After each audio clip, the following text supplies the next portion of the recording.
Morning po.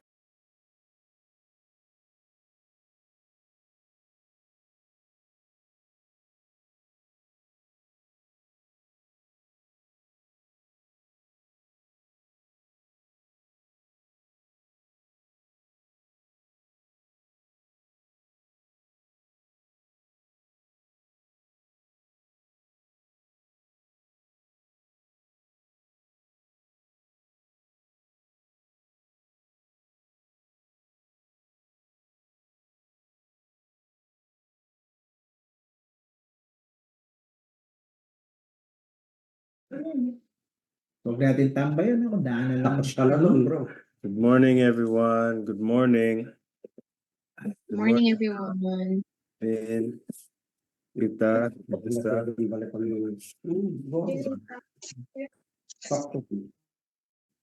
morning, everyone.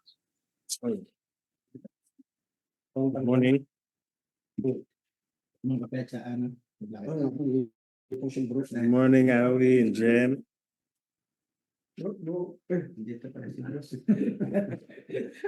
Kalimutan.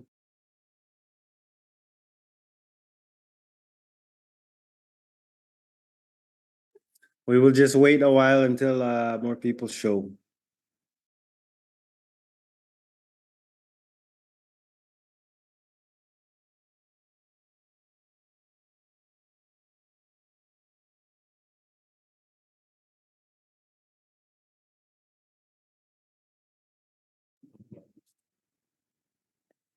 Good morning, Tita Rome. Morning, Josh.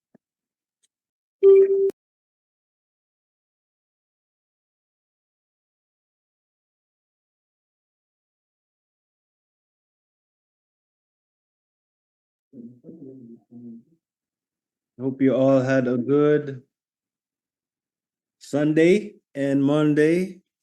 For those of you who are able to see the truck get inaugurated, it's a dream come true for Powerhouse and also Bishop. Saan ito biglan? Meron pa naman. Good morning, Aliana. Good morning. Good morning, everyone.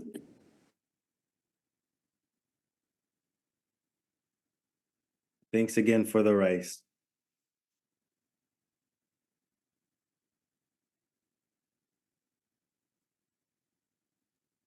Is your adobo finished already? Or good for what? I have a few days left. And I'm always thinking of the kids in Aita. So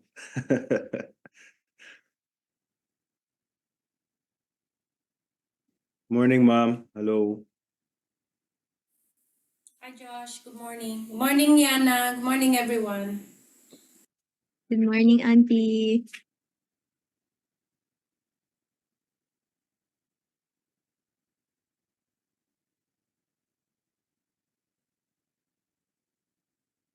Oi. Oh, goodness.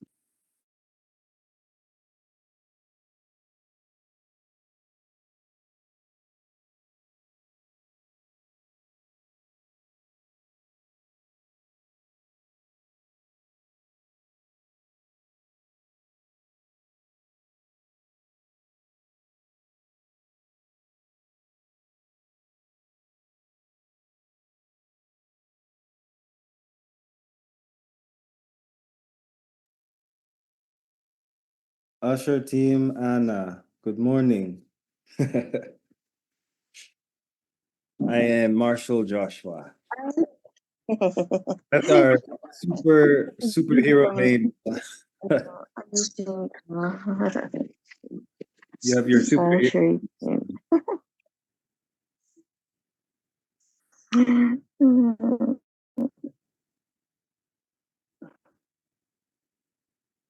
Good morning, Kuya Denny. Good morning. Koy. Good morning, Kuya Denny. Good morning, Kuya Denny.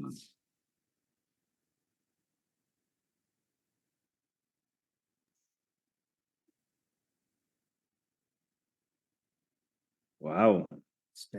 Always with the how do you say, Maximum. maximum, the pogi hair, huh? Oh, Aya, all the way from Singapore. Good morning, Singapore. Glad you can join us. Aliana. Oh, and Aliana's in France. Wow. I didn't even notice the Eiffel Tower there. Grabe. And mom is all the way from Kansas. Thank you for joining us, people all over the world. We appreciate your support. Good morning, past Don. Don, Pogi. The Pogi brothers are here. Again, for those of you who were in our Sunday service, you were able to see the inauguration of the truck, and I'm happy for the church and Pastor Bishop Eric here that a dream has come true, and another avenue for us to do God's work has come. So I pray many blessings upon the worship team and the people of Powerhouse. Your efforts have not gone in vain, so I know God will save many souls through that truck and through the people of Powerhouse. Grabe. Such a miracle to witness. So thank you also for letting me be a part of that. And all the people who were there yesterday, or Sunday. Good morning, Boss McCoy. How are you? Pogi today. Nice background. Your superhero background is. I'm about to change it.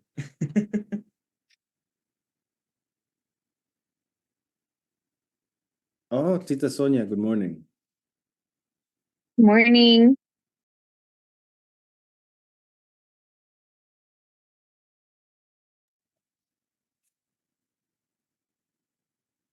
Magandang umaga po sa inyo lahat. Hallelujah. Good morning po, Bishop. Good morning. Good morning. Good morning. Good morning. Morning po.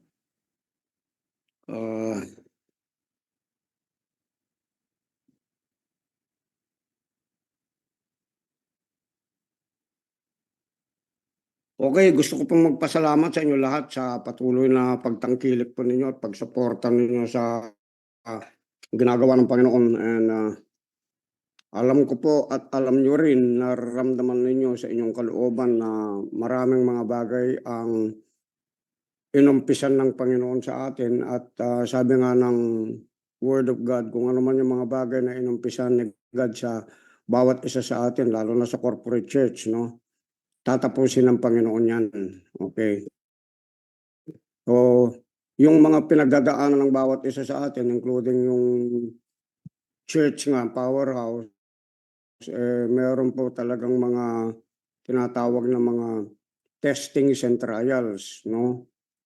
Testings and trials, meron din yung mga pagsubok na nagbe-break po mismo doon sa mga bagay na hindi ayon sa kalooban ng Diyos sa buhay natin, no?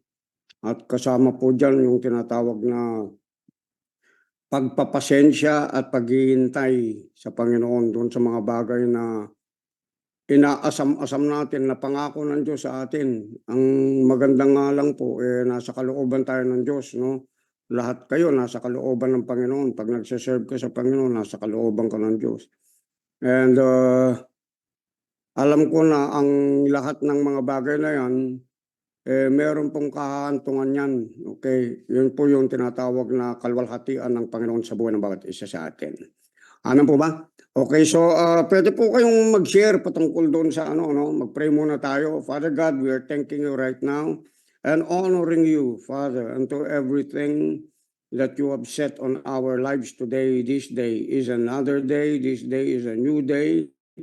This day, O God, is a glorious day that you have prepared for each and every one of us upang kami manatili sa inyong kalooban, sa inyong kalwalhatian, sa inyong layunin, Panginoon, upang kami patuloy na magsama-sama ng isang puso at isang kaisipan upang magawa, O Diyos, ang mga mandato mo sa aming mga buhay, ang lahat ng mga bagay na pinagagawa mo sa bawat isa ay magdulot ng success, ng prosperity sa inyong simbahan, Panginoon, sa inyong mga anak at mga pamilya namin at pati yung mga pamilya na damay, Panginoon Diyos, na kung saan namin dadalhin itong mabuting balita. Pagpalain mo, Diyos, ang bawat isa, ang bawat pamilya, ang aming syudad at maging ang aming bansang Pilipinas. Salamat sa mga anghel na patuloy na nagbabantay sa bawat isa sa amin upang mailayo kami sa anumang mga bagay na iniisip, Panginoon Diyos, ng aming kaaway, mga entrapments o mga bagay, o Diyos, na kanyang binabalak upang sirain, patayin at pagnakawan ang inyong mga anak. Alam namin na ikaw ang aming pastol na mabuti, na nagbibigay sa amin ng buhay, ng puspos ng kasaganaan at buhay na walang hanggan. Salamat sa kapayapaan, kagalakan ng aming mga puso at kaluluwa na itong araw na ito ay may celebrate namin habang kami gumagawa, o Diyos, sa mga bagay na inyong pinagagawa sa bawat isa sa amin. Salamat. Thank you for the spirit of unity, pagkakaisa ng aming mga espiritu, ng aming mga puso, at maging ang lahat, o Diyos, ng mga bagay na inilalagay mo sa aming kaisipan upang kami, Panginoon, ay magpatuloy na lumakad sa unity at harmony, Panginoon Diyos, ng inyong espiritu. At kami maging pagpapala, o Diyos, sa buhay ng ibang tao, lalo na sa aming mga kapatiran, Panginoon Diyos, sa powerhouse, mga pamilya, at maging yung mga tao, o Diyos, na inilagay mo sa amin, itinugtong mo sa bawat isa sa amin, upang sila'y maging kasama, Panginoon Diyos, dito sa paglaganap ng mabuting balita na inyong ibinigay sa amin sa grasya ng aming Panginoon. Salamat po sa inyong awa, sa inyong kabutihan. In Jesus' name, and everyone would say amen. Amen. Okay. Dahil meron po tayong mga mga activities nangyari at the same time, gusto ko pong mag-share sa inyo kung anong nagiging impact po sa atin, lalo na yung pagiging isang part ng local church, no? Anong naging impact sa inyo sa years ng inyong pag-attend, at lalo na natuturo ko po ngayon yun, kahit na yung nakararami sa inyo medyo mayroon ng understanding doon. Anong nagiging impact sa inyo niyan, yung pag-attend ng church? Kasi yung dati hindi kayo nag-attend ng church, o kaya yung iba hindi nakaka-experience ng mga bagay na ginagawa ni God. So please share something, at yung experience din po ninyo, no? Yung halimbawa yung Sunday, yung inauguration po ng natin, ng truck natin, anong nakikita nyo, anong pinakikita ngayon ni God sa inyo? Kasi magla-launch na tayo sigurado niyan. Okay, meron na po tayong pupuntahan di Saturday sa loob ng Clark, no?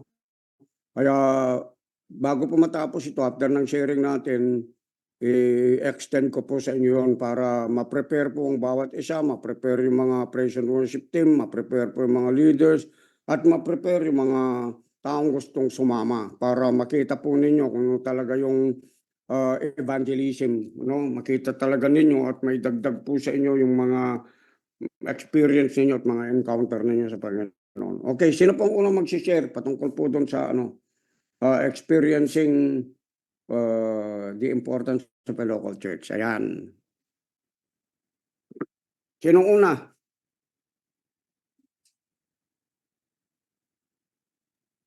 Bishop, ako na lang po. Sige. Sige, Mick. Good morning po sa lahat. Isang pinagpalang umaga sa inyo. Para sa akin po, napaka-importante nung nag-church ka, kasi explain ko na lang po dun sa taong nag-invite sa akin last 2008. So I was invited by this guy. And then sobrang kulit niya. So kinukulit niya ako. Ano pa kami noon, meron pa kaming mga ganggang noon nung high school kami sa EPSA. Pero itong taon na to hindi niya ako tinigilan. So this guy didn't stop like sharing the word of God with me. And for some reason, napipiko na ako sa kanya noon.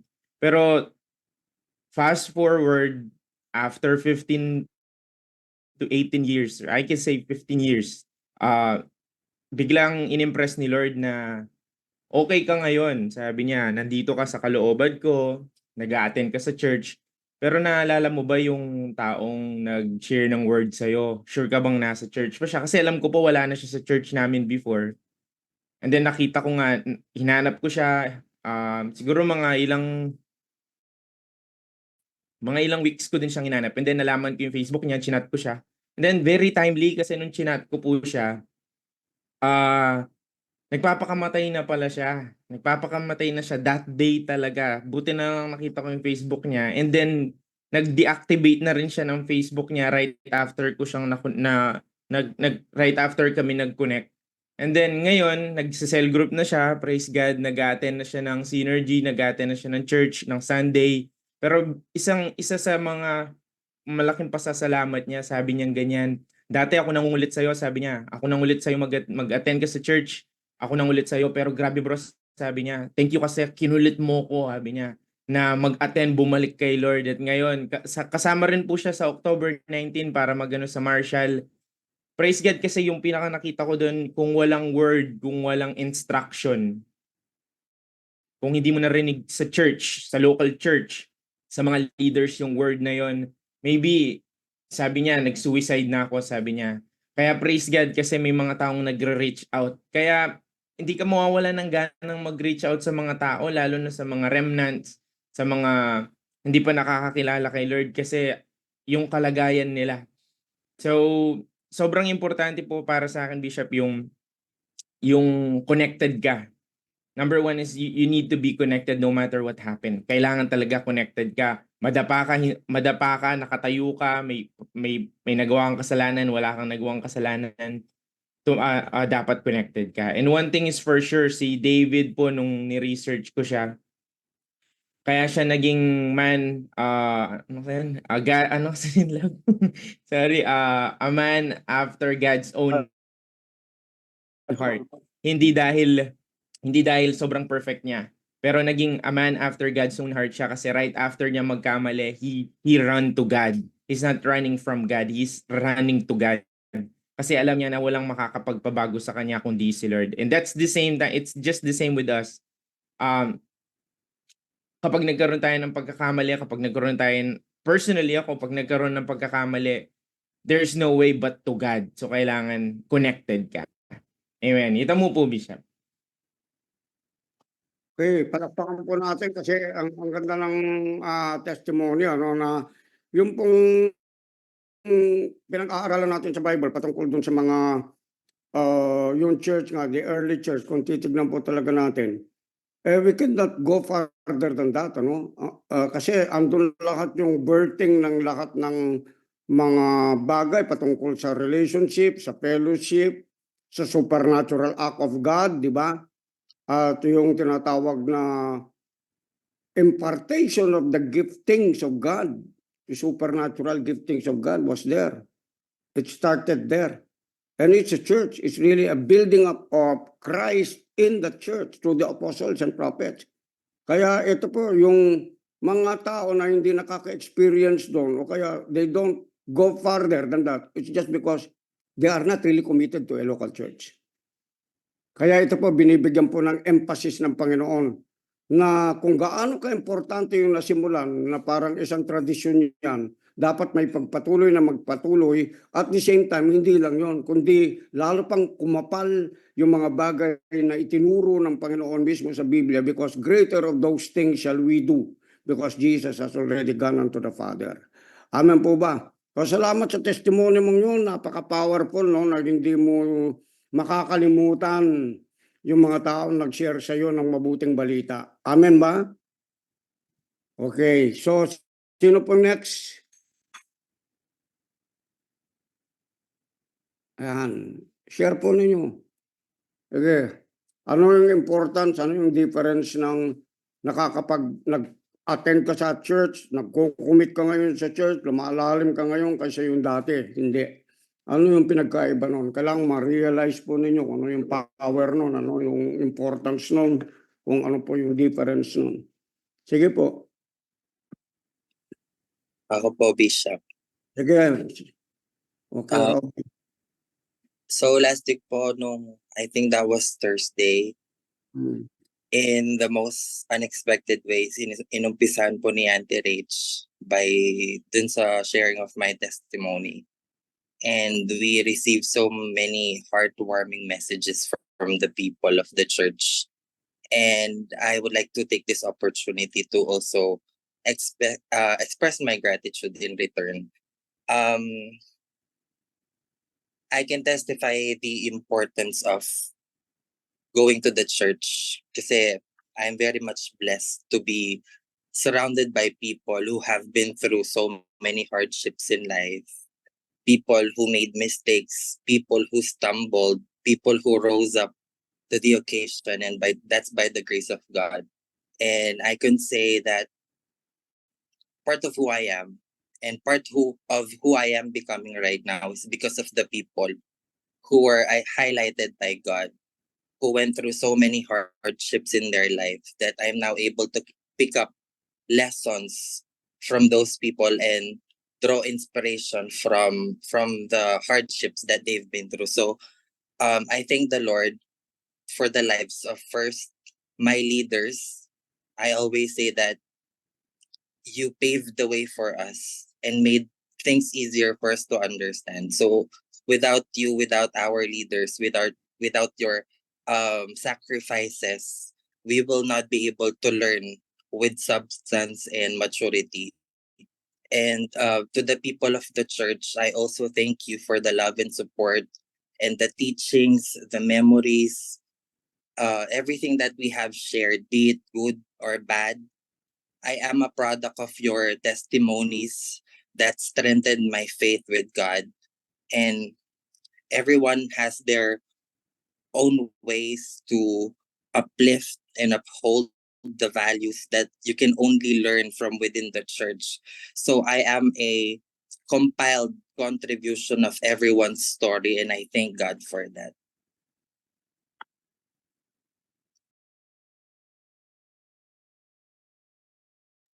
Thank you, Robbie. Is that all? Yes, wow.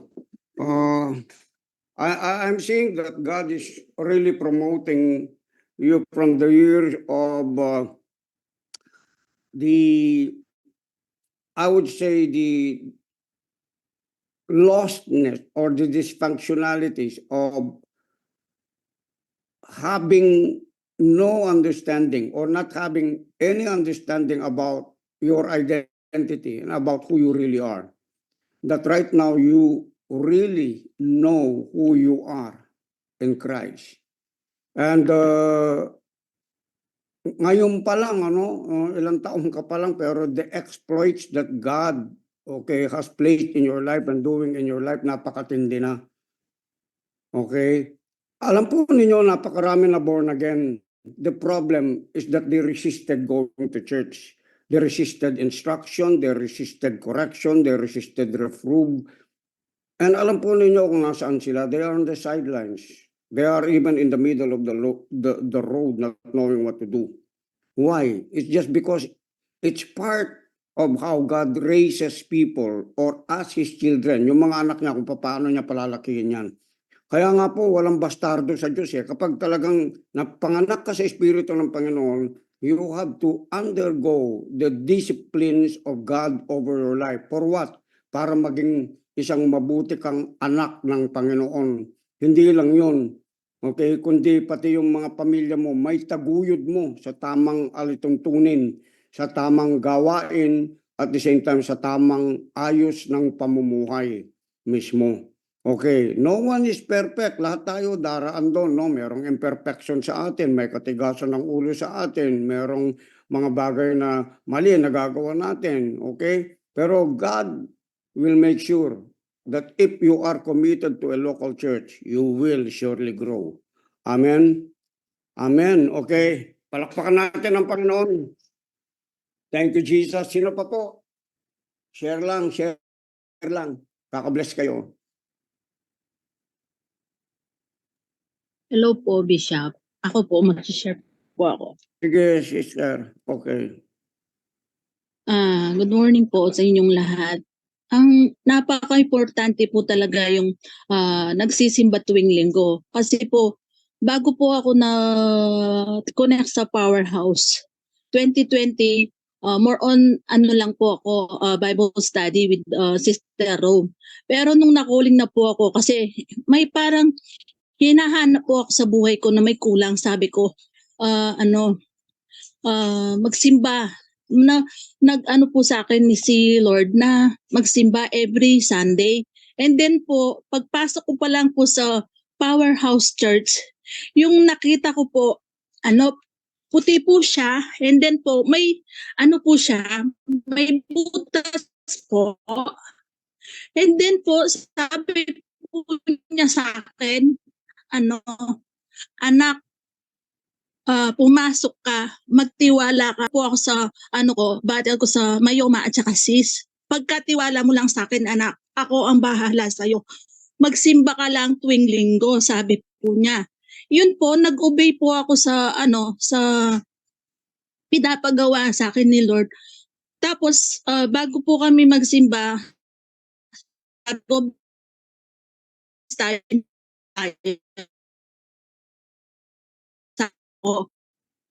sigurado ka na. Tinanong po kasi niya sa akin, saan? Kung sa simbahan ng Holy Rosary o sa, hindi, sa Powerhouse. Sa na, oo, sigurado ako sa decision ko. Kasi may kulang sa atin. Kaya yun. Ngayon po, kaming tatlong, ang asawa ko tsaka yung anak ko. Yun po, every Sunday po, nag-ano na po ka ng Sunday service. Yun po, and then sabi ko, nag-reveal po sa akin kanina, yung 3 years na po ako sa kung hindi ko po pinagkatiwala kay Lord, yung naramdaman kong yun na do or die daw po ako kung ma-opera po ako. Pero sinurrender ko po yung sarili ko na pagkatiwala ko lang kay Lord dahil siya lang po ang nakakalam na ma-healed po ako. Ngayon po, praise, na-healed po ako sa loob ng 3 years na hindi po ako na-opera.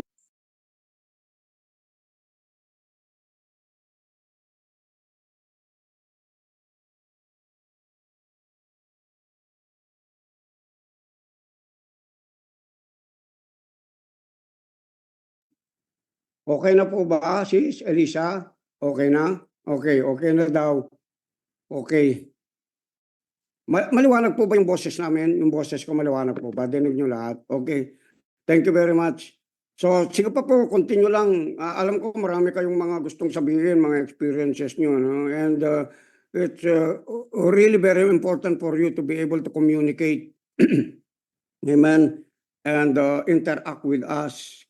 Kasi meron kayong, hindi naman kailangan mahabang-mahaba yung sasabihin nyo. And at the same time, hindi kailangan iniisip mo, baka magkamali ka. No. Hindi kailangan perfect yung sasabihin mo. Importante, nangyari sa iyo yan, hindi mo mga iisipin kung paano mo sasabihin, lalabas sa bibig mo yan kasi totoong nangyari sa iyo. Totoong mong experience yan. Okay? O next po. You want to share? Okay, you share, please. About how it is to be in a local church, yes. Or not to be good. Hello, everyone. Hello, magandang sa lahat. Maraming. Hello.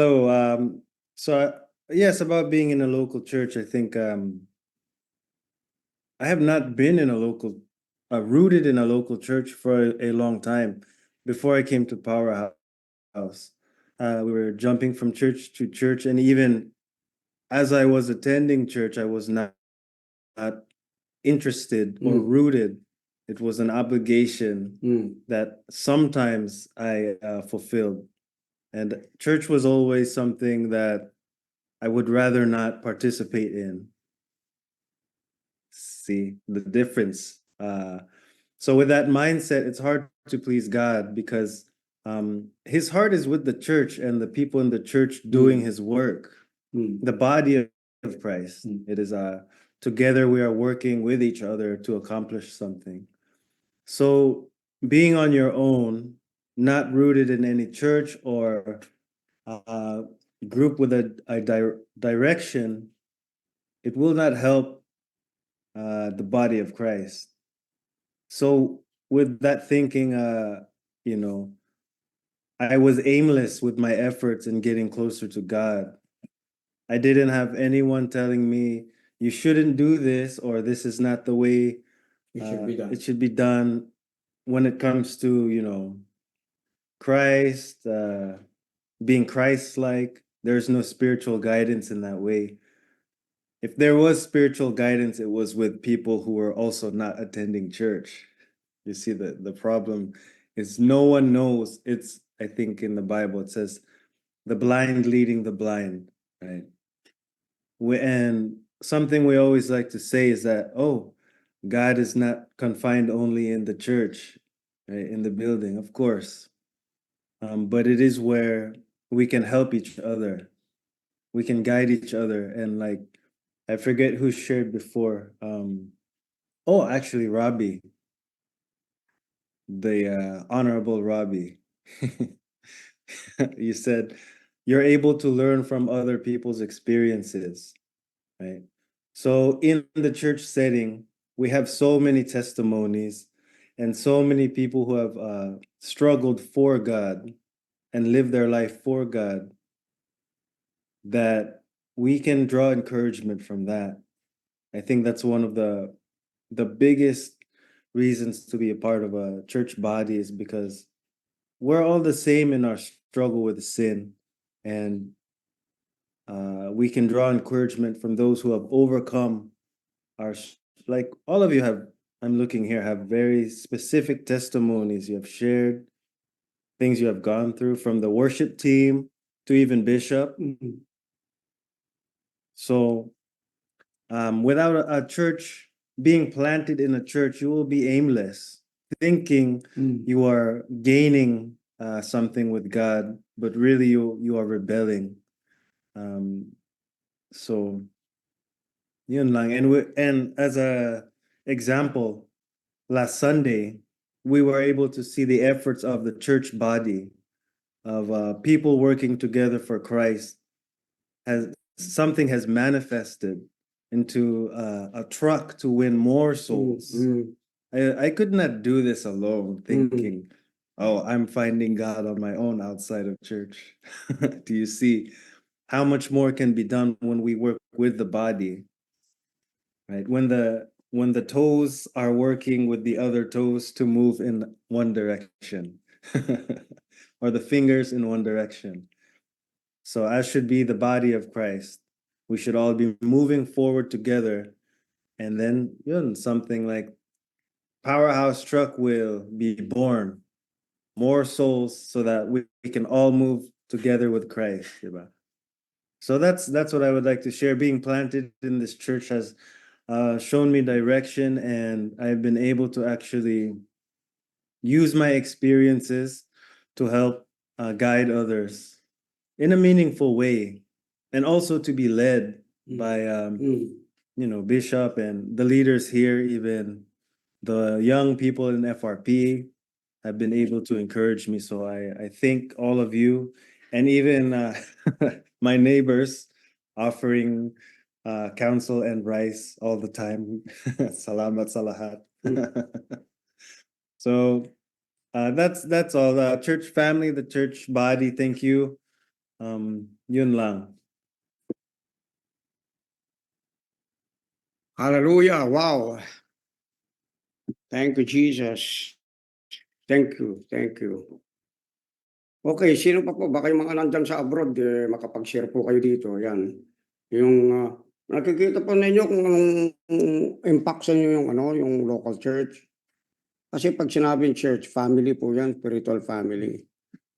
Okay? And ito po ay isang paramount at isang significant talaga na bagay na ginagawa ng Diyos even from the very beginning of time, di ba?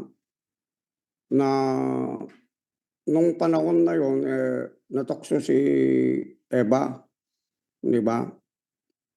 Na para bang i-separate yung sarili niya na mas gawin niya yung isang bagay na kahit alam niya, okay, na ang lahat ng bagay na create para sa kanya to benefit from pati yung creation. pati yung kinakain nila, pati yung atmosphere. Pero she was tempted to come out of the premise of God, of the family entity ng Panginoon dito sa lupa. No? Nag-desire pa siya ng mas mataas. Andun na. Meron na siyang protection. Meron na siyang provision. Lahat ng pangangailangan niya nandun pa. Pero, di ba, pinili pa rin niya lumabas mismo dun sa tinatawag na kalooban ng Panginoon. Na until now, ganun pa rin ginagawa ng tao. Meron ng inoffer ang Panginoon, meron ng ginagawa ang Panginoon, meron ng, di ba, meron ng ang pati pamilya nga, church family na tinatawag, kung minsan hindi pa nila ma-appreciate yun. No, they jump from one church, one organization, one like this, and from another like this, until after 20 years, after 30 years, 40 years, marirealize na lang nila, they have lost it. Bakit? Kasi wala ni isa sa Bible ang kagad-kagad nandun sa promised land. Although, kasama na nila ang Panginoon, yet still they desire to get out from the will of God. Kaya po tayo ngayon, inilagay tayo ng Panginoon sa isang pamilya para tayo mismo matuto tayong maintindihan, ma-appreciate yung Panginoon sa atin at ang bawat isa. And we're growing in that araw-araw. Tayo po'y lumalago araw-araw. Okay, patungkol doon sa mga bagay na inilagay ng bawat isa sa atin ng Panginoon, yung mga supply natin, yung mga gift natin. At tayo po mismo, naghahasaan tayo. Tayo mo mismo, nagkakaintindihan tayo. Minsan, mayroong mga konti-konting tampo, pero bumabalik tayo. Dapat. Yun po ang tinatawag na pamilya talaga. Hindi natin pwedeng itakwil ang bawat isa. Maliban na lang talagang kusa, umalis. Di ba? Wala tayong magagawa doon.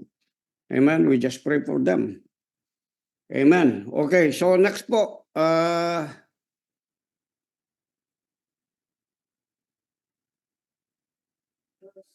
Share.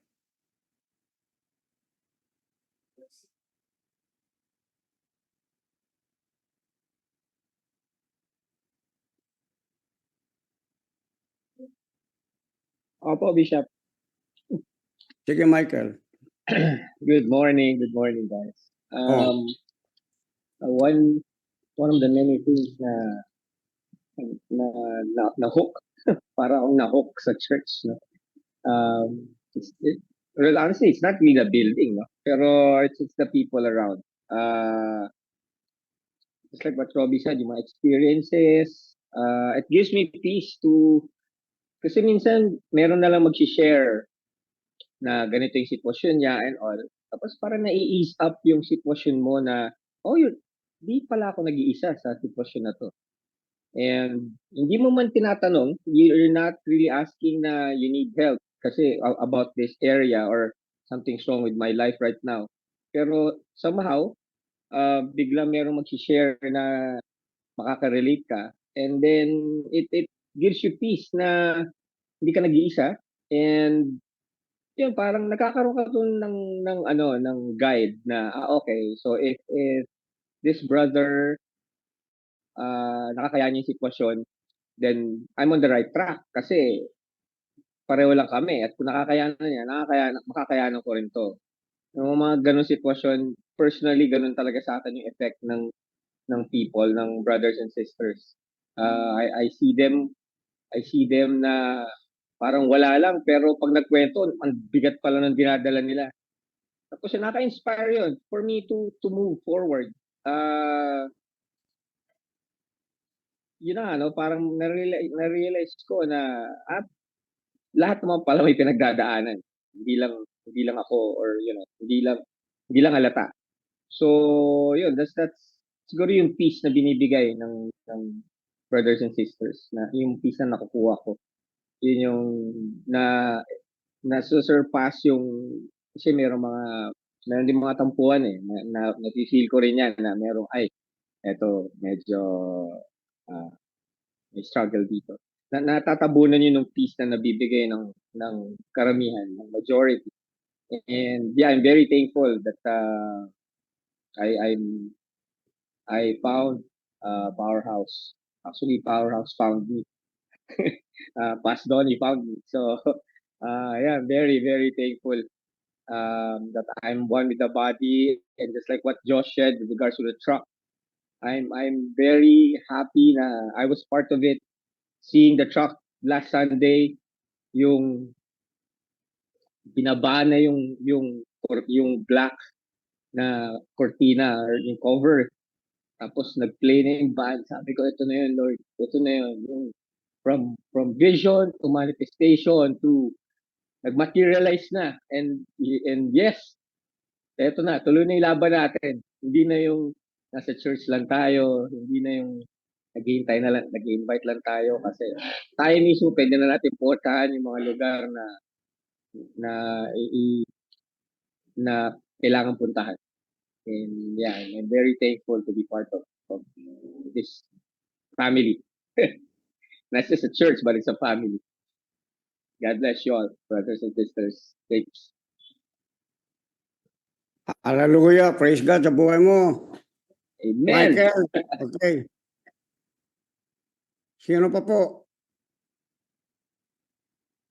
Yung mga talent ninyo talagang napaka-tindi po yan. Pinagsama-sama natin. Amen. Yung mga talento ninyo. And ano po yan kahit nga nung Sunday makikita po natin yung mga arrangements na ginawa. No? And lahat kung titignan mo, excellence yung talagang pagkakapresent po nun. Actually, nung cutting of the ribbon nga, gusto ko nga talaga ma-involve talaga yung mga iba, no? Kahit yung mga nakalipas na mga unang mga nag-support sa akin. I think that was 18 years ago, pero nandun sila, no? Si Bong Arceo, Tito Arceo, and really they had a very powerful impact sa akin kasi wala man akong kasama noon but they just heard me speak. They just heard me speak. Hindi man sa loob ng church, okay, sharing lang. They just heard me speak. And tumimbre sa kanila, I believe it was the Holy Spirit. Help him. Kaya po doon pumutok yung Kairos Kratos, no? Patungkol dyan sa ginagawa natin ngayon, restoration of the Tabernacle of David. And seemingly, from time to time, merong matinding kapagsubukan na pinagdaanan ko po doon, no? Pero here you are, guys, no? Hindi aksidente ito. Here you are, before the very foundation of the world. Merong mga umalis, pero nagpatuloy sa ministry. Merong mga umalis, okay? Because of some time kind of experience na maaaring hindi nila makayanan mismo yung mga nire-require ng Panginoon sa kanila. And yung mga iba, bumalik sa trabaho nila, bumalik sa mundo. Pero ngayon, bumalik pa rin sila dun sa kalooban ng Diyos. Kasi wala wala kang ibang gagawin dito that is more than worthy of the call of God in your life to win souls for Jesus. That is the very intention and purpose of God na ikaw magamit ka sa kalooban ng Diyos out of the will of God. Out of the will of God. Kahit gaano ka kayaman, kahit gaano ka mayroong property, iiwanan mo yan. And walang ibang long-lasting at eternal rewards doon sa mga bagay na yon. Wala po. But only of you obeying the will and doing the mandate of God to win souls for Jesus. Kasi yun po yung talagang ng Panginoon. I-win yung buong mundo, makasama niya for eternity. Ma-redeem, ma-save yung mga tao, ma-justify, ma-redeem. Doon sa lahat ng mga kasalanan natin, failure ng tao, at makita ninyo yung importance, makita ng mga tao yung importance kung ano mismo ang isang taong nabubuhay. That if you live your life for God, it's guaranteed. Your success, your prosperity is guaranteed. Pero gusto mong mauna, lumabas ka sa kalooban ng Diyos, wala pong garansya doon. Corruption yun at saka death. Okay? Corruption yun at saka death. Gagawin mo, gusto mo mauna ka para isipin mo, diskarten ko na lang, tulungan ko ang sarili ko. It will not prevail. I'm telling you, it will not. It will not. It will not. I was even given an opportunity, a lot of opportunity, thinking about it. I tried to join the Navy, okay? And then even my parents, my brothers offered me to go to the United States. For what? Sabi ko, for what? Di ba? It's not that I'm being arrogant or what, but I am thinking about, is it really the plan and the purpose of God for me? Okay, na ganito lang yung maging buhay ko. Okay, magtrabaho ako, makabili ako ng ganito, makabili ako ng bahay, ma-raise up ko yung mga anak ko, ganun din, papag-aral ko sila hanggang sa makita nila, magkaroon sila ng career, magkaroon sila ng pera, magkaroon sila ng success. Pero after that, what? Sige nga, after that, what? Actually, pati yung mga binabayaran ninyong mga binili po natin mga bahay, you don't really own it. Nagbabayad ka ng taxes. Pag hindi ka nakabayad ng taxes, the government will take it away from you. Tell me, what is the thing that really lasts in your life? None. Nothing. Ngayon kaya lang ginagawa ninyo yan, tatrabaho tayo kasi meron ka ng purpose. Nagnenegosyo ka kasi meron ka ng purpose. Ano yun? Para tulungan natin yung mga lingkod ng Diyos at tayo maging lingkod rin na maglingkod sa kapwa natin para maligtas yung mga taong hindi pa ligtas sa buhay nila. Yung po yung talagang pinaka-design, disenyo, intention, purpose ng Diyos sa bawat isa sa atin. Kaya kung halimbawa, hiwalay ka sa church, anong mangyari sa'yo? Okay? Sa church, nandan yung na mayroon nagpe-pray para sa'yo. Kung may problema ka, mayroon nagka-counsel para sa'yo. Okay? Kailangan mo ng tulong, mayroon mga tutulong sa'yo. Ang tabayanan ka. Amen po ba? Sa labas, wala po yan. Sa labas, yayain ka. Uminom tayo, mag-drugs tayo. Ganitong gawin natin. Hanggang sa totally ma-destroy yung buhay mo. Because they are being led, like us before, by the God of this world. Now, we are being led by the Holy Spirit. But it's a choice. Amen? It's a choice of a person kung lalabas siya sa kalooban ng Diyos. Amen po ba? At napakahirap po yun. Alam po ba ninyo, pag lumabas ka sa kalooban ng Diyos, marami ako nakita mga so-called mga Kristiyano, professing, no? Pero lumabas sa kalooban ng Diyos. Alam niyo, gusto nilang bumalik, pero nahirapan silang bumalik. Nag-yes sila, pero hindi sila nakakapag-church, hindi sila nakakapag-commit, bumalik sa church. Bakit? Because there is already a stronghold there. Malakas na yung kapit. Kaya nangyari, pamilya nila nasisira.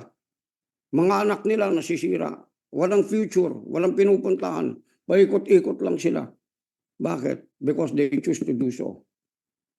Kaya nga tayo, inaantabayanan tayo ng Panginoon, lalo mayo doon, di ba, doon sa mga bagay na yun, yung maging, alam mo yun, tumigas ang ulo mo, tumigas yung konsensya mo, mag-rebel ka doon sa kalooban ng Panginoon, walang mangyayari. You submit to the will of God. It doesn't matter how long it's going to take for you to be able to see. But listen to me, as you consistently move together with God, it doesn't matter. Amen? Kasi sigurado yung buhay mo. Amen po ba? Sigurado yung buhay mo. Pati mga anak mo, sigurado yung buhay ng mga anak mo. Future ng mga anak mo. Grandchildren mo, sigurado. Kasi bakit? The word of God is faithful. You serve God, His word will serve you. Amen? Amen po ba? Kaya palakpakan natin ang Panginoon. Hallelujah. Okay, sino pa po? Sino pa po? I am inspired more upon hearing you how it is now to you. Yung impact na ikaw nakakapag-church ka na. Dati hindi. Yung mga nag-a-attend na lagi ng Saturday, yung ma-involve ka sa sa intercession, malupit po yun. Kasi ikaw ay nagiging pillar hindi lamang sa pamilya mo, sa syudad natin, community natin, bansa natin. Tandaan po ninyo yun. Okay, sino pa po yung next? Ako po, Bishop. Okay, wow. Amen, Alvin, sige. Share ko lang po yung yung testimony po ng nakabenta po ako ng property. This last week lang po. Bali, since po na-restore po ako sa powerhouse, tapos I was led by the Holy Spirit to forgive po. Tapos meron pong isang member din po ng Powerhouse na nag-a-attend po sa cell group po ng wife ko na broker po. Licensed broker. So, simultaneously po, we were led by the Holy Spirit to forgive. Tapos, ako po kasi, meron po kasi akong mga kaibigan na pinautang ko before po ako naging Christian. Even after years of being born again, hindi ko po sila na patawad kasi ang laki po kasi nung utang nila sa akin. So, ayun, napatawad ko po sila. And after even hindi ko pa po sila nakakausap, napatawad ko na sila sa puso ko, ganun pa lang. May nag-contact na po sa akin kung may alam po akong property. So, a few days after lang ako nag-forgive. Hindi ko pa po kinakausap yung tao. Dumarating na po yung blessing and favor. And also yung pong babae na katandem ko po dun sa sale na yun, nilid na po siya ng Holy Spirit to forgive din po. Na kausapin daw yung yung dating tawag doon, yung father-in-law and mother-in-law niya kasi hiwalay na po daw sila nung ex-husband niya. So may things na kailangan siyang i-forgive. So yun, nagdala po siya ng pagkain dun sa bahay po nung ex-husband niya, nagpasorry po siya, ganun. Tapos after niyang ginawa yun, kinausap ko daw po siya na naghahanap ako ng lupa. So kinonect po kami ni Lord at the same time. Hindi po natin masabi kung paano mag-move ang Diyos, no? Yung power ng forgiveness. And kung hindi po tayo connected, kung hindi po tayo nakikipag-fellowship, paano po natin maririnig yung leading ng Holy Spirit? Ayun po, yun po yung para sa akin, importance po ng being connected and being planted sa isang local church. Yun lang po. Thank you po. Intindi po no? Amen. Kasi ito po yung sabi ng Word of God, no? When you lend, do not expect them to pay you. Ang ibig sabihin, pag meron tao talaga nangyaram sa'yo, amen, i-consider mo, binigay mo na sa kanya yun. Kasi ito, kapag ganun yung naging attitude mo, sinasabi ni kasi ni God yun no? Ano man yung bagay, amen, na rinilis mo, babalik sa'yo, mas malaki kaysa dun sa dati. Kasi if it will cost you a piece of paper, okay, will cost you your peace of mind, mabigat po yun. Amen po ba? It will hinder a lot in your life kasi bibigat. Your yoke would not be easy and it would not be light. That's why you have to forgive people. Exactly. Bago mo pahiramin yung tao, isipin mo na kaagad. It is the Lord will just give it back to you. Amen. It is the Lord. And that you will not harbor any bitterness and resentful unforgiveness in your heart. Para yung blessing tuloy-tuloy rin na bumalik sa iyo. Amen po ba? Sinasabi ko po ito hindi dahil nabasa ko lang sa Bible, hindi po nangyari po sa amin yan. Amen. Nangyari sa amin at nangyaring hindi lang isang beses, maraming beses. Okay? Kaya ang pinakaano natin dyan, yung word ng Panginoon, just follow the word of God, obey the word of God. Pag sinabi niya God, forgive, you release. Amen? Don't get entangled again, sabi ng Bible, with the yoke of bondage. And praise God, dun sa ginawa mo, brother, there are more sales, there are more blessings. Amen? That is going to come to you. Sabi ng Bible, if the thief has been found, he will restore sevenfold what he has stolen from you. Kung merong ninakaw sa'yo, amen. Keep your peace. Amen, are you with me? Keep your peace. Keep your peace. Yung pera, makahanap mo. Pero yung peace of mind, hindi mo mahanap yan. Mahanap mo lang dun sa obedience kay Lord. Submission mo kay Lord. Amen? Okay, sige pa po. Let's continually share. Share and share and share. Sige po, Bishop. Mag-share. Ayan. JR, sige.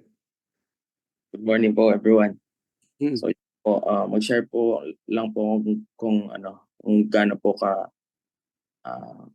halaga po yung pag-attend ng church. And recently po, kami po ni Mrs.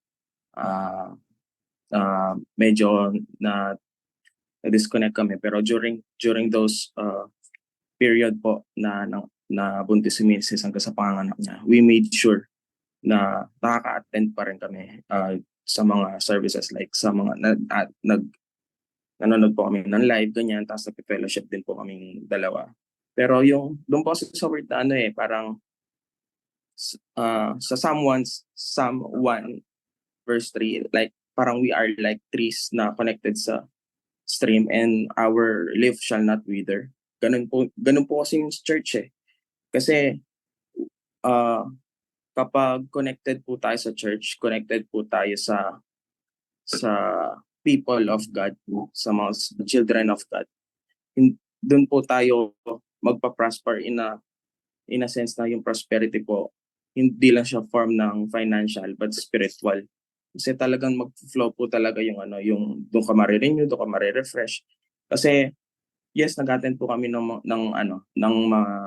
live, nanonood po kami ng live na services. Pero iba pa rin po kasi yung experience during na nakapag-attend kami mismo sa church. Kasi sabi nga po lagi po alam po natin na we are the church.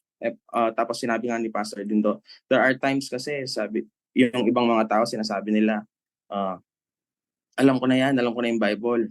Parang nagiging prideful ka na nagiging proud ka na doon sa mga ganong bagay. Pero sabi nga ni Pastor Dindo noon, sabi na, kung naintindihan mo talaga yung Bible, ba't hindi ka nag-attend ng church? And nandun yung sa word na we have to fellowship with each other, encourage one another, sharpens, an iron sharpens another iron, no?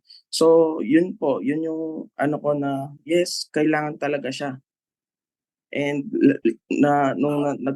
nung last Sunday po talaga, medyo nahirapan po talaga kami kasi meron po, nakahanap na po kami ng babysitter po during Sunday para sa mga kids. Pero bigla po siyang nawala. Inauguration po yun. Sabi niya po nilagnat siya. So, kahit mahirap po, as in dalawang stroller yung bibig ko, parang sabi ko, papasok pa lang ako, parang palabas na ako na. Yung dalawang stroller yung dala ko, dalawang bata yung namin. So, but we made sure na makakapag-attend kami sa mga bagay na gano'n. Tapos doon ko na-appreciate yung sa truck. So, imaginein mo yun, yung dati lang siyang vision and then naging na-materialize siya. It's not just because isang tao lang, but because maraming tao na nagtulungan. And that is because of the people who's inside the church na nag-attend doon. Dahil kung walang church, kung wala tayong headquarters, hindi ma-fulfill po yung track na yun. Hindi po, walang track na magkakapag-share ng word. Hindi lang po yun, lumabas po pati yung mga ministries. Dahil sa church, meron ng Howville, meron ng Baliti, meron ng Aita, at lalaki pa po yun dahil yun sa pagsama-sama po ng mga church people, mga children of God, through the church and through our leaders po. Yun lang po. Thank you po. Okay. God bless sa iyo, JR, no? Okay. Ayan, encouragement ka doon sa mga yung present na mag-encourage doon sa mga nagkakaroon ng anak. Minsan nagkakaroon ng mga maraming excuses, reasoning, di ba, para hindi makapag-attend ng tinatawag meeting ng Daddy God natin. Ayan. Amen. Meeting. Kapag may meeting, sigurado may good news. Kapag may good news, may blessing. Amen po ba? Okay, palakpakan natin ang Panginoon. Okay. Sige pa po, mayroon pa. Pwede pang 2, 3. Tuloy-tuloy lang para encourage tayo. Good morning po. Good morning everyone. Gusto ko pong i-share yung ay yung learning ko po, especially ngayon po nakakabalik ko lang din sa church physically. Kasi po, for those who do not know, nag-OJT po ako sa Zambales. So I was away for more than a month. And it's very important po na connected tayo sa church. Rooted tayo sa church. Kasi yung nangyari po sa akin nung nandun ako, although nagsi-self-study po ako ng Bible, wala pa akong, nagkaroon po ako ng fellowship online, pero once lang po. And then, umattend po ako ng Methodist Church na malapit sa amin din. Pero hindi po ganun ka-intimate. Unlike pag nandito ka sa Pampanga na merong Wednesday fellowship, merong Thursday synergy, Saturday na Dawn Watch, yung ganun po. So it's very important kasi po there is a big difference between good intention, knowing good intention and the will of God. Kasi pag meron ka nang nalampasang isang battle, or sabihin ko na po no, para may context kayo. Kasi kakalampas ko lang po sa isang battle sa buhay ko na meron pa akong nilet go na baggage. Nilet go na tao sa buhay ko. And then akala ko tapos na. Akala ko magiging smooth sailing na yung buhay ko sa pagkilala sa Lord, no. Pero hindi pala, parang ano pa lang yun, kakalaglag ko lang nung anchor. Paano pa lang pala ako, pa-sail pa lang pala ako dun sa tunay na battle. Kasi ngayon po, ang binabattle ko is yun nga, yung knowing what the will of God is versus my good intentions. And it's very important na rooted ka sa church kasi nga magkakaroon ka ng fellowship with your brothers and sisters, alam mo kung ano yung dapat gawin, magkakaroon ka ng consultation with your friends, with your brothers and sisters in Christ, tama ba tong decision ko, tama ba tong naiisip ko, aligned ba to sa will ni God, hindi kasi pwede na ikaw lang yung nag-aaral ng salita ng Diyos ng sarili mo eh. Kasi nga our hearts are deceitful, di ba? Most of the time, pag may nabasa ka, i-align mo yun sa kung ano yung naiintindihan mo. And most of the time, yung hearts nga natin is deceitful. Hindi lahat ng good intention na meron tayo is naka-align sa will ng Panginoon. At doon po ako nahihirapan ngayon, to be honest, na yung po kasing taong nilet go ko, nag-ano siya ulit sa akin ngayon, parang nagpapa-help na kailangan yung ilang years tayo magkasama, namimiss kita, ganito, ganyan, tulungan mo naman ako, magkita tayo, mag-usap tayo. And ikaw, as a child of Christ, as a child of God, what would Jesus do if someone asks for your help?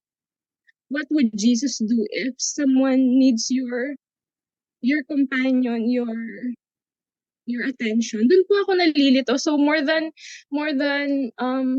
a testimony, it's kind of a question din po, if you could answer me, na how will you respond to that? Yung meron kang good intention, pero seemingly alam mo or confused ka, will ba to ni Lord? And paano ka magre-react? Kasi iniisip ko po lagi yung ako po kasi sa lahat ng sasabihin ko, gagawin ko, what would Jesus do? So yun lang po. I hope you can answer my question. You can help me. Thank you po. Okay, I would like to make a clear statement on that, no? It is true tayo, meron tayong tinatawag na man's good intentions, okay? But that is not enough. Kasi yung intention natin at saka yung intention ng Diyos hindi pareho. Mas mataas yung intention ng Diyos kaysa sa atin. Kaya sabi ng Bible, the thoughts of God are higher than our thoughts and the ways of God are higher than our ways. And Proverbs 14:12 says, there are ways that seems right unto man, but the end thereof are the ways of death. Ngayon, kapag na-involve ka talaga sa local church, kaya nga pamilya minsan nag-instruct doon sa pamilya sino? Tatay, di ba? Yeah. And yung helper, yung nanay, kaya nga helpmeet Yung purpose ng nanay is to help the man fulfill his mandate. what is the mandate of the man? Diba? To bring the whole family into the direction where God wanted it to be. The same in the church. I cannot have my own intentions just because I feel good about my intentions. I have to allow and discipline myself to look at really what is in the Word of God, which is the perfect will of God. Why? Because in the intentions of God and the purposes, doon mo makikita yung tinatawag na parameters ni God at the same time yung boundaries. Kasi tayo minsan nasasobrang tayo doon sa hindi natin alam kung anong mabuti. Ngayon, kung minsan naman napapasobra tayo ng mabuti. Tama? Diba? Kahit na empath ka, kung minsan napapasobra ka ng pagkaka-empathic, matulungin. Eh, mayroong mga tao, walang boundaries doon eh. Alam po ba ninyo yun? Walang boundaries doon. Yung mga takers, wala silang boundaries. Gusto nila take lang sila ng take. Ngayon, kung makita mo sa Word of God, mayroon ka palang boundaries. Okay? Na hindi ka lang basta give ng give. Kasi titignan mo rin yung tao. Ano yung purpose niya? May mga taong ganun na yung mapagsamantala. Alam niyo po yun. May mga taong takers. They don't care. Uubusin ka nila. They don't care. Are you with me? They don't care. But if you know the boundaries, may local church ka. Okay, leaders could help you. They could give you counsel. They could pray for you. Amen. They could pray for you. Kasi bakit? Hingi ka ng counsel. Ang mga leaders, hindi magiging leader yan na hindi binigyan ng anointing ng Panginoon yan. Kaya nga leaders sila eh. They are ahead of you. Paano sila naging ahead? They were the first experience of downfall. Okay? Affliction, suffering, tribulation, sleepless nights, fasting, yung sinasabi ni Paul. Talagang binibigyan nila ng oras yan, ng panahon yan, para tulungan talaga yung mga tao na inilagay ng Diyos dun sa ilalim nila. Are you with me? Amen. Para ano? Kasi sooner or later, magiging leader ka rin. Either leader ng pamilya mo, leader ng kasama mo mismo doon sa trabaho mo. Ganun po ang gagawin ni God. At ang purpose natin kung paano ni God through Jesus Christ aligned humanity, get them back into the will of the Father. Okay, the will of the Father, tatay, the will of the Father. At maintindihan natin kung paano mabuhay na merong isang tunay na ama na naglilingkod sa atin, na nagmamahal sa atin, na nagbe-bless sa atin. At tayo rin maging katulad niya. Yung po yung goal natin eh. Hindi maging katulad ng mundong ito na mayaman sila, gusto ko mayaman din. Di ba? Hindi po yun. Marami silang pera, kaya gusto ko marami rin akong pera. Hindi yun.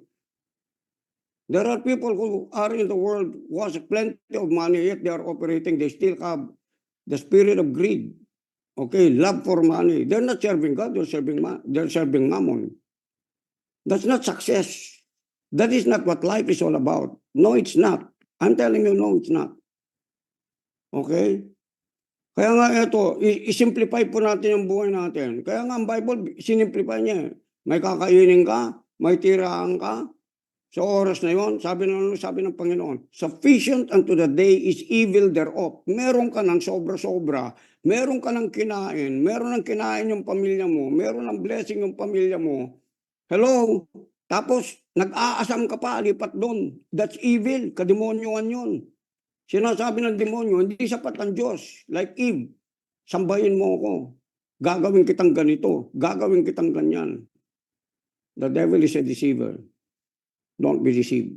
God is not mocked. I said, God is not mocked. Whatsoever a man sows, that he will also reap.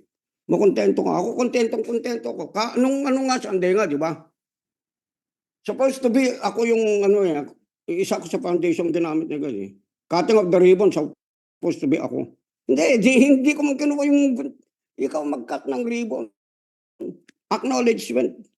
Gusto ko ma-promote yung mga tao na, na tumulong sa akin.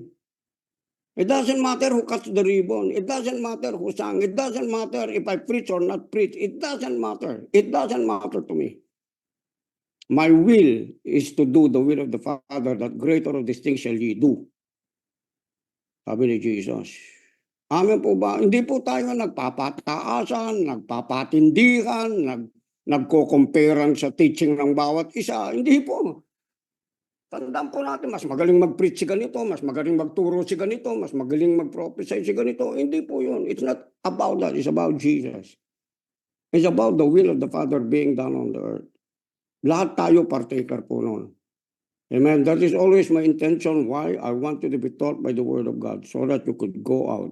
You are loaded, you know what you're saying, you understand the will of God, and that you can prosper others. Kayo prosperous na kayo.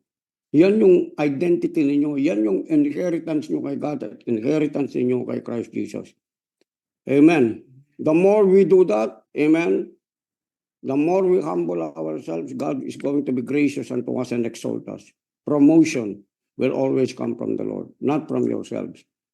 Amen. That's why here we don't promote ourselves. Amen. God is the one who will promote each and every one of us because promotion doesn't come from the east nor from the west. It comes from the Lord. Amen po ba? Okay, wala pong ano rito, walang downgrading dito, walang depreciation dito. Lahat kayo na nandyan, promotion ang ini-expect kong gawin ng Panginoon sa bawat isa sa inyo. Amen. Be faithful, my brothers and sisters. Amen. Keep obeying God. Okay, I think i-cut na muna natin to at ituloy uli natin bukas. And I decree and I pray in the name of Jesus and make a declaration that all of you is super blessed every day. Amen. That there would be an abundance of resources coming to you and even your family as you have listened to what God has said today. Rinisip ninyo, in-accept ninyo sa buhay ninyo, God is going to bless you and bring tremendous favor over your life. He will also protect you and He will pull you into that anointing has given you so that you are able to serve Him more. Amen. Serving God is the greatest privilege that a human being who has come to accept Jesus Christ as his Lord and Savior. Amen. Remember that. People may mock you, people may criticize you, judge you. Maging ganyan yung Vienna, maging bala mo religious yan. No, we are not religious. We are the people of the kingdom of God with power.